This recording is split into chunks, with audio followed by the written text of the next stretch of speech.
नमस्कार दोस्तों, 10वीं कक्षा की प्रश्नावली 1 वास्तविक संख्या उसके अंदर अभ्यास प्रश्नावली 1.2 के हमने पहला, दूसरा, तीसरा, चौथा क्वेश्चन कर लिया। आज हम 5वां क्वेश्चन पूर्ण विधि के साथ करते हैं और बाकी वाले देखे वीडियो की डिस्क्रिप्शन लिंक मिल जाएगी।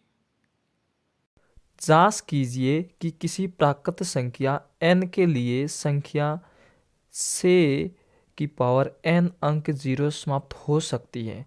अगर हो सकती है या नहीं हो सकती है तो हम ये तो हल करने के बाद में ही पता लगा सकते हैं। तो हम इस क्वेश्चन को हल करते हैं पूर्ण विधि के साथ। तो सबसे पहले हमारे को लिखना है ये से n के इकाई, जो इकाई अंक है, अगर 0 है तो गुणनखंड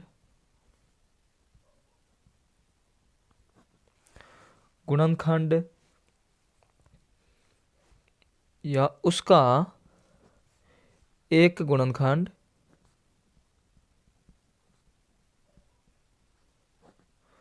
गुणनखंड 5 अवश्य 5 यह जरूर। कैसे जानते हैं?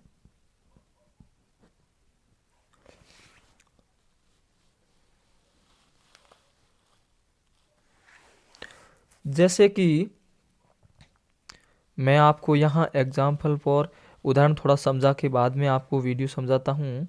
यहाँ लिखते हैं, जैसे हम इस तरफ लेते हैं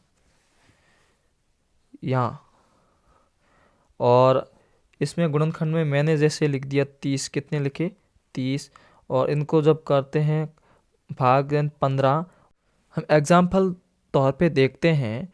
जैसे हमने 30 के अंदर जैसे गुणनखंड करते हैं तो 15, उसके बाद में 3 और यहाँ पीछे 5 से और 5। जब हमारे यहाँ हम ये 0 बांधते हैं और यहाँ जब ये 5 आते हैं तो इसके जो 30 का इसका इकाई अंक क्या है 0, तो इसके पीछे क्या है 5।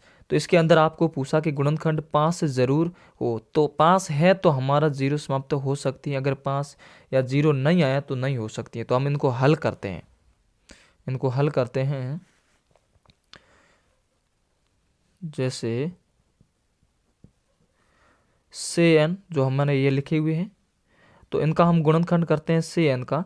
तो से का जब भाग काटते हैं 2 से तो 2, और उसके बाद में जैसे 3 से गुणे करते हैं तो कितने होते हैं आपस में 6 होते हैं, यानी 1 2 2 में 4 3 2 6 होते हैं। तो ये n इसकी पावर लग जाएगी। उसके बाद में बराबर 2n गुणे 3n, ये हमने लिख दिया। और इनको हम दर्शाते हैं, ये हम दर्शाते हैं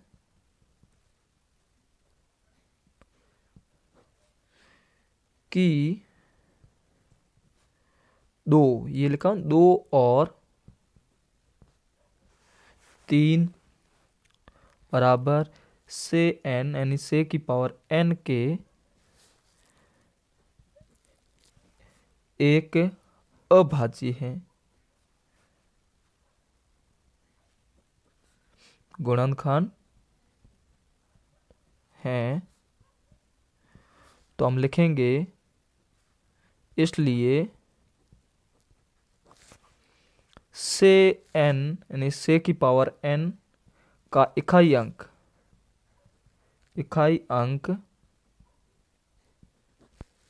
कभी भी इकाई अंक, यहाँ है अंक, कभी